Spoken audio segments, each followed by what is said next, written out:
Hi friends. దేవ అలాగే భానులకి లగ్నపత్రిక రాసుకోవడం కోసం కుటుంబం మొత్తం గుడికి వెళ్ళాలి అని అనుకుంటుంది. ఇక భాను అయితే ముందుగానే వచ్చేసి, అత్తయ్య మామయ్య మీరు ఇంకా ఇక్కడే ఉన్నారా, జల్దీ పదండ్రి, అక్కడ పూజారి గారు మన కోసం ఎదురు చూస్తుంటారు అని చెప్పి భాను అయితే అందరినీ హడావిడి చేస్తుంటే, కాంతం భానుని హడావిడి చేస్తుంటే జరగని పెళ్లికి నీ గోల ఎక్కువైపోతున్నట్టుందే అని అంటూ ఉంటుంది. ఒక్కసారిగా భాను కోపంగా, అక్క ఇంకొకసారి అట్లా మాట్లాడావంటే నేను ఊరుకునేది లేదు, చూడక్క, దేవాని పెళ్లి చేసుకోవడం కోసం నా చిన్ననాటి నుంచి ఎన్నో కలలు కంటున్నాను. మధ్యలో ఆ మిథున వచ్చి నా కలలన్నింటినీ కూడా ఒక్కసారిగా తన్నేసింది. మళ్ళీ మళ్ళీ నా రాజా నాకు సొంతమయ్యే టైం వచ్చింది. కానీ నువ్వు ఇలా మాట్లాడుతుంటే నాకు చాలా బాధగా ఉంది అని అంటుంటే, ఇక ఇంతలో శారద అక్కడికి వచ్చి, సూర్యకాంతం ఎందుకలాగా తనని బాధ పెడుతున్నావు, ఇంతకీ ఏవండి దేవా వచ్చాడా అని అడగడంతో, అయ్యో అత్తమ్మ, ఆల్రెడీ నా రాజా రెడీ అయిపోయాడు, ఒక్కసారి అటు చూడు అని చెప్పి ఇక దేవాని చూపించడంతో, దేవా చక్కగా పట్టుబట్టలు వేసుకొని బయట నిలబడి వాళ్ళందరి కోసం ఎదురు చూస్తున్నట్టుగా అనిపిస్తుంది. ఒక్కసారిగా దేవాలో వచ్చిన మార్పుని చూసి ఇంకా శారద అయితే ఆశ్చర్యపోతుంది. సత్యమూర్తితో మాట్లాడుతూ, ఏవండి దేవా మనకంటే ముందుగానే రెడీ అవ్వడం నిజంగా నాకు చాలా ఆశ్చర్యాన్ని కలిగిస్తుంది. దేవాకి ఇప్పుడు లగ్నపత్రిక కోసం గుడికి వెళ్ళాలని చెప్తే వాడు ఏమంటాడని చాలా భయపడ్డానని చెప్పి ఇక శారద అయితే సత్యమూర్తితో చెప్తుంది. సత్యమూర్తి, శారద అంతా మన మంచికే, పద వెళ్దామని చెప్పి ఇక సత్యమూర్తి అయితే కుటుంబాన్ని మొత్తాన్ని కూడా తీసుకొని బయలుదేరుతారు.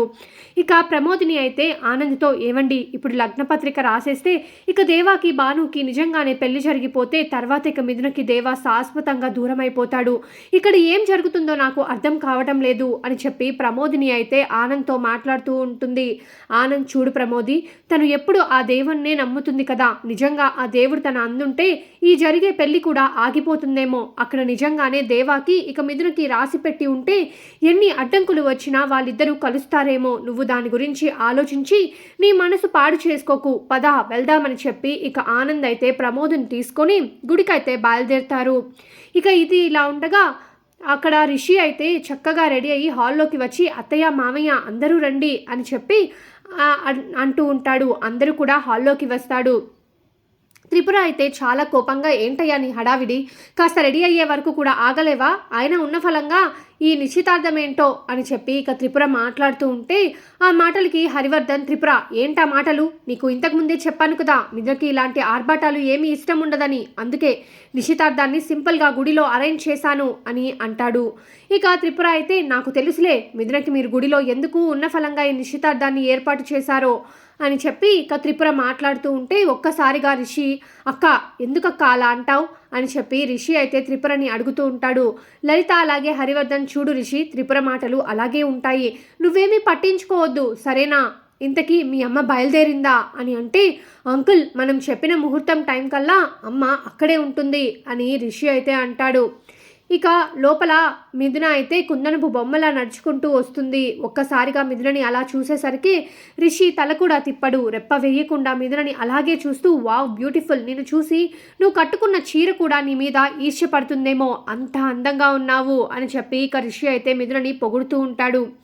ఇక మిథున అయితే ఏం మాట్లాడకుండా మౌనంగా తలదించుకుంటుంది. అలా రిషి పొగిడేసరికి అందరూ కూడా ఆనందపడుతూ ఉంటారు.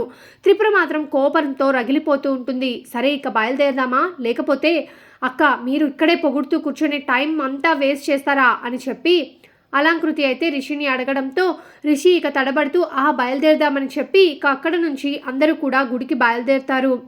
ఇక గుడికి వెళ్ళిన మరుక్షణం త్రిపుర అయితే, మామయ్య గారండి, ఉన్న ఫలంగా ఇంత ఎమర్జెన్సీగా ఈ నిశ్చితార్థం ఏర్పాటు చేయడం ఏంటో నాకు అస్సలు అర్థం కావడం లేదు, ఆయన ఎవరూ లేని వాళ్ళలాగా ఇలా సింపుల్గా గుడిలో తేల్చడం ఏంటో అని చెప్పి ఇక త్రిపుర మాట్లాడుతూ ఉంటే, రాహుల్, త్రిపుర నీకు ఎన్నిసార్లు చెప్పాలి, మిథునకి ఇదంతా ఇష్టం లేదని, అయినా నిశ్చితార్థానికి అమ్మాయి అబ్బాయి ఉంటే చాలు, ఇక అందరితో పనేముంది, నువ్వు ఇక మాట్లాడవద్దు పద అని చెప్పి రాహుల్ అయితే త్రిపురని అక్కడ నుంచి లోపలికి అయితే తీసుకెళ్తాడు.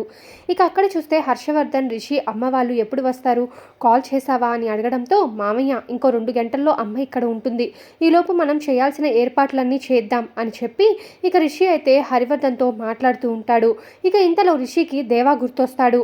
మర్చిపోయాను, నా ఫ్రెండ్ దేవాకి కాల్ చేసి ఇక్కడికి ఇక్కడికి రమ్మంటాను అని చెప్పడంతో ఇక త్రిపుర అయితే అయిపోయింది, అంతా అయిపోయింది.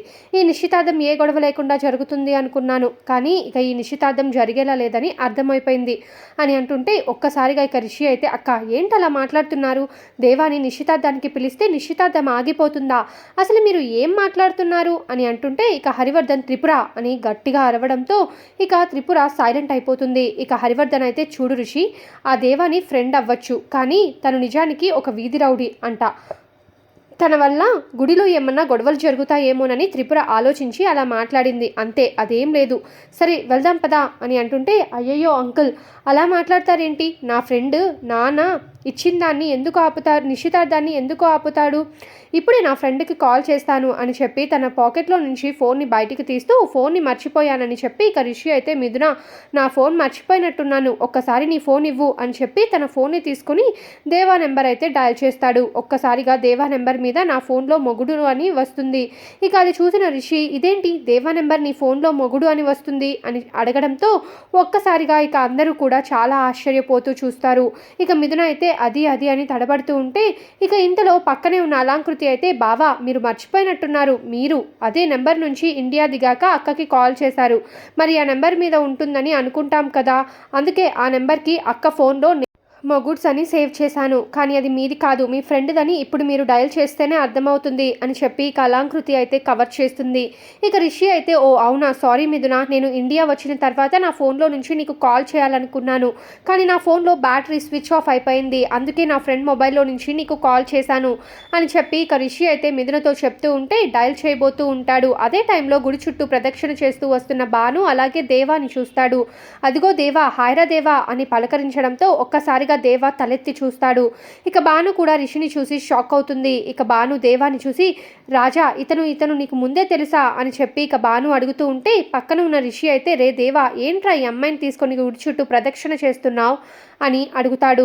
ఇక భాను ఇదిగో చూడండి సార్, మేమిద్దరం కాబోయే భార్యాభర్తలం, మాకు నిశ్చితార్థం కూడా జరిగింది, కావాలంటే మీరే చూడండి రాజా చూపి రాజా అని చెప్పి ఇక దేవా చేతిని చూపిస్తుంది.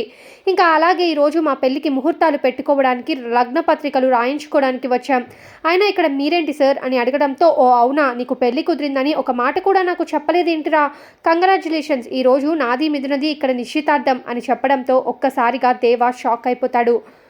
ఇక అలాగే భాను అయితే మాత్రం తెగ సంబరిపోతూ ఉంటుంది. ఏంటి మిథున మేడంకి నీకు నిశ్చితార్థమా, అప్పో నోట్లో చక్కెర పోసినంత మంచి వార్త చెప్పావు, పద పద వెళ్ళి గుడిలో దేవుని దర్శనం చేసుకుందాం అని రిషితో చెప్తూ ఉంటుంది. ఇక భాను మాటలకి నవ్వుతూ ఉంటాడు రిషి, నువ్వు భలే గమ్మత్తుగా ఉన్నావే అని చెప్పి ఇక రిషి అయితే భానుతో అంటాడు. ఇక ఇది ఇలా ఉండగా ఇంతలో అక్కడికి సత్యమూర్తి కుటుంబం మొత్తం వస్తుంది. ఒక్కసారిగా సత్యమూర్తి కుటుంబాన్ని చూసిన రిషి అంకుల్ ఆంటీ మీరు కూడా ఇక్కడే ఉన్నారా, మిమ్మల్ని అంకుల్ అనుకుంటే నాకు మాస్టర్ గారు అని పిలిస్తేనే ఇష్టం, మాస్టర్ గారు నేను గుర్తున్నానా అని చెప్పి ఇక రిషి అయితే సత్యమూర్తి దగ్గరికి వెళ్ళడంతో సత్యమూర్తి రిషిని చూసి ఆశ్చర్యపోతుంటాడు. ఇక పక్కన ఉన్న శారద బాబు నువ్వు రిషి కదా, మా దేవా స్నేహితుడివి కదా అని అంటుంటే ఆంటీ చూసారా నాకు చదువు చెప్పిన మాస్టర్ గారు నన్ను గుర్తుపట్టలేదు, కానీ దేవాతో 1-2 సార్లు మీ ఇంటికి వచ్చాను, నన్ను ఎంత బాగా గుర్తుపెట్టుకున్నారు అని చెప్పి ఇక రిషి అయితే శారద కాళ్ళకి అలాగే సత్యమూర్తి కాళ్ళకి నమస్కరిస్తాడు. ఇక సత్యమూర్తి అయితే రిషిని చూసి చాలా ఆనందపడతాడు. బాబు మీరేంటి ఇక్కడ అని అడగడంతో అదా ఈరోజు నా నిశ్చితార్థం, ఇదిగోండి తినే నాకు కార్బోయే భార్య అని మిథునని చూపిస్తే ఇక అందరూ ఆశ్చర్యపోతారు. ఇక శారద అయితే ఏం మాట్లాడకుండా మౌనంగా ఉండిపోవడంతో ఇక రిషి అయితే అదేంటి ఆంటీ కనీసం మా జంట బాగుందని కూడా చెప్పట్లేదు అని అంటాడు. ఇక శారద నవ్వుతూ మీ జంట చాలా బాగుంది, చూడముచ్చటగా ఉంది అని అనుకుంటూ ఏమండి మనకి టైం అయింది వెళ్దామా అని చెప్పి సత్యమూర్తితో మాట్లాడి అక్కడ నుంచి వెళ్తుంటారు. ఇక రిషి అయితే రే దేవా నువ్వు నా నిశ్చితార్థానికి నా పక్కనే ఉండాలి అర్థమవుతుందిగా అని అంటాడు. ఇక పక్కన ఉన్న భాను అయ్ బాబోయ్ అదేంటి సార్, మీరు మీ పెళ్ళికి మీ ప్రాణ స్నేహితుడు మీ పక్కన ఉండకపోతే ఎలా, రాజానే దగ్గరుండి అన్ని ఏర్పాట్లు చూసుకుంటాడు అని చెప్పి ఇక భాను అయితే రిషితో మాట్లాడుతూ ఉంటుంది.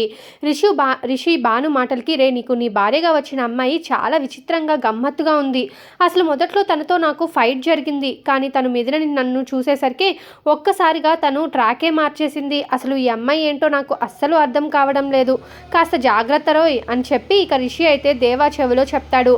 ఇక దేవ అయితే నవ్వేసి ఊరుకుంటాడు. ఇదిలా ఉండగా ఇక గుడిలో హరివర్ధన్ రిషి దగ్గరికి వచ్చి, రిషి మీ అమ్మ వాళ్ళు ఇంకా రాలేదేంటి, పంతులు గారు ముహూర్తం టైం అయింది అని చెప్తున్నారు.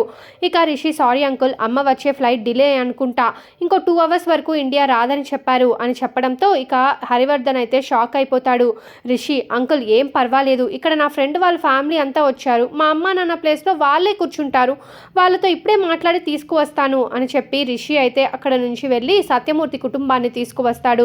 ఒక్కసారిగా సత్యమూర్తి కుటుంబాన్ని చూసిన హరివర్ధన్ కుటుంబం షాక్ అయిపోతుంది. ఇక త్రిపుర అయితే రాహుల్తో, రాహుల్ చూసావా, ఎవరినైతే చూడకూడదు అనుకుంటున్నామో పదే పదే వాళ్ళని చూడాల్సి వస్తుంది, పైగా ఈ రౌడీ గాడు మిథున మెడలో తాళి కట్టాడని ఆ రిషికి తెలిస్తే ఏమైపోతాడో ఏంటో అని చెప్పి ఇక త్రిపుర అయితే రాహుల్తో అంటుంటే, రాహుల్ త్రిపుర నీకు దండం పెడతాను, కాస్త నువ్వు సైలెంట్గా ఉంటావా అని చెప్పి ఇక రాహుల్ అయితే త్రిపుర నోరు మూయిస్తాడు. ఇక రిషి సత్యమూర్తి మాస్టారు, మీరే నాకు అమ్మా నాన్నగా కూర్చొని ఈరోజు నా నిశ్చితార్థాన్ని జరిపించాలి అని చెప్పడంతో ఒక్కసారిగా సత్యమూర్తి, బాబు ఇప్పుడు ఇదంతా ఎందుకు అని అంటుంటే, చూడండి సార్, మా అమ్మ వచ్చే ఫ్లైట్ 2 గంటలు డిలే, మరి ఇప్పుడు నా నిశ్చితార్థం క్యాన్సిల్ అయిపోతుంది, అయినా మీరు నాకు ఒకసారి మాట ఇచ్చారు దేవాని నన్ను ఒకేలా చూస్తానని, మరి ఇప్పుడు ఇచ్చిన మాట తప్పుతారా మాస్టారు అని చెప్పి ఇక రిషి అయితే సత్యమూర్తిని అడగడంతో సత్యమూర్తి కాదనలేక ఏమీ మాట్లాడకంగా మౌనంగా ఉండిపోతాడు. ఇక హరివర్ధన్కి, మామయ్య ఇదిగోండి వీళ్ళైనా నా ఫ్రెండ్ వాళ్ళ అమ్మా నాన్న, ఇప్పుడు నిశ్చితార్థంలో అమ్మా నాన్న స్థానంలో వాళ్ళు కూర్చొని ఈ నిశ్చితార్థాన్ని తాంబూలాన్ని తీసుకుంటారు అని చెప్పడంతో ఒక్కసారిగా ఇక లలిత అలాగే హరివర్ధన్ కుటుంబ సభ్యులందరూ కూడా షాక్ అయిపోతారు. ఇక ఇదిలా ఉండగా మిథున అయితే అలాంకృతిని పక్కకు తీసుకొచ్చి, అలాంకృతి ఇక్కడ ఏం జరుగుతుందో నాకు అర్థం కావడం లేదు, నా మనసు అస్సలు అంగీకరించడం లేదు అని అంటుంటే ఇక అలాంకృతి, అక్క ఏంటక్క అలా మాట్లాడుతున్నావు, ఇక్కడి దాకా వచ్చాక నువ్వు ఇలా ఎందుకు మాట్లాడుతున్నావు అని అడుగుతుంది. అది కాదు అలాంకృతి, దేవాని నా మెడలో తాళి కట్టాడన్న విషయం రిషికి తెలియక రిషి పదే పదే దేవాని తీసుకువచ్చి నా ముందు నిలబెడుతున్నాడు, నాకెందుకో రిషిని నేను మోసం చేస్తున్నానేమో అనిపిస్తుంది, అందుకే రిషికి నిజం చెప్పేయాలనుకుంటున్నాను అని చెప్పడంతో ఒక్కసారిగా అలాంకృతి అయితే, అక్క నువ్వు చేసేది తప్పేమక్క, ఇప్పుడు ఉన్న ఫలంగా దేవాని మెడలో తాళి కట్టాడని రిషి బావకి చెప్తే తర్వాత వాళ్ళిద్దరి మధ్యలో ఉన్న స్నేహం పాడైపోతుందేమో అని అంటూ ఉంటుంది. రిషిని మోసం చేయలేను కదా అలాంకృతి, నేను ఇక ఆగను, ఎలా అయినా సరే ఈరోజు రిషికి నా మెడలో తాళి కట్టింది దేవా అనే నిజాన్ని చెప్పేస్తాను అని చెప్పి ఇక అక్కడి నుంచి మిథున చాలా ఫాస్ట్గా వస్తుంది. ఒక్కసారిగా మిథున వచ్చేసరికి ఇక రిషి అమ్మ నాన్న స్థానంలో శారద అలాగే సత్యమూర్తిని చూస్తుంది. ఇక దేవాని కూడా అక్కడే చూసేసరికి ఇక మిథున నోటి నుంచి మాట రాదు, ఏం జరుగుతుందో అర్థం కాక మిథున అటు ఇటు చూస్తుంటే కాంతం, రామ్ ఈ రోజు నీకు నిశ్చితార్థం అంటగా, నీ నిశ్చితార్థానికి మేమే దగ్గరుండి తాంబూలం తీసుకోవడం ఏంటో చాలా ఆశ్చర్యంగా అనిపిస్తుంది, కానీ నీకు కాబోయే భర్త లక్షణంగా ఉన్నాడు అని చెప్పి సూర్యకాంతం అయితే ఇక మిథున దగ్గర పలకరింపు మాటలు మాట్లాడుతుంది. ఇక రిషి అయితే కూర్చోండి అంకుల్, కూర్చోండి ఆంటీ అని చెప్పి వాళ్ళిద్దరిని కూర్చోబెట్టి ఇక పెళ్లి కొడుకు అమ్మ నాన్న స్థానంలో వాళ్ళని కూర్చోబెట్టి నిశ్చయ తాంబూలాన్ని అయితే వాళ్ళకైతే తీసుకుంటారు. అలాగే వాళ్ళు కూడా ఇక హరివర్ధన్ని నిశ్చయ తాంబూలాన్ని ఇస్తారు. ఇక ఇదంతా చూసిన దేవ అయితే ఒక పక్కన సంతోషించిన మరో పక్కన బాధపడుతూ ఉంటాడు. ఇక మిథున అయితే జరిగిందంతా చూస్తూ తనలో తానే కుమిలిపోతూ దేవాని చూస్తుంది. దేవా కూడా మిథున వైపు చాలా అంటే చాలా బాధగా చూస్తూ ఉంటాడు. ఇక నిశ్చయ తాంబూలాలు పూర్తయిన తర్వాత ఇక సత్యమూర్తి, బాబు ఇక మేము బయలుదేరుతాము, లగ్నపత్రిక రాసుకోవాలి అని అనుకుంటూ అక్కడ నుంచి వెళ్తూ ఉంటే ఇక ఇంతలో అక్కడికి శ్రీరంగం వచ్చి, నానా మన లగ్నపత్రిక రాయాలి అనుకున్న పంతులు గారికి యాక్సిడెంట్ జరిగిందట అని చెప్పడంతో ఒక్కసారిగా ఇక సత్యమూర్తి షాక్ అవుతూ హడావిడిగా అక్కడ నుంచి బయలుదేరుతాడు. ఇక హరివర్ధన్ అయితే రిషి ఇక బయలుదేరదామా అని అంటుంటే ఇక మిథున, నాన్న నేను రిషితో మాట్లాడాలి అని చెప్పడంతో ఇక అలాంకృతి, అక్క ఇప్పుడు ఎందుకక్క అని అలాంకృతి ఏదో చెప్పబోతుంటే రిషి, అదేంటి అలాంకృతి, మీ అక్క నాతో మాట్లాడతాను అంటుంది, అయినా తను అసలు మాట్లాడక నాతో మాట్లాడతాను అంటే నువ్వు ఇలా అడ్డుపడడం కరెక్ట్ కాదు, మేమిద్దరం మాట్లాడాలనుకుంటున్నాంకా, మీ అక్క నాతో ఏం మాట్లాడాలనుకుంటుందో దాన్ని మాట్లాడనివ్వు అలాంకృతి అని రిషి అంటాడు.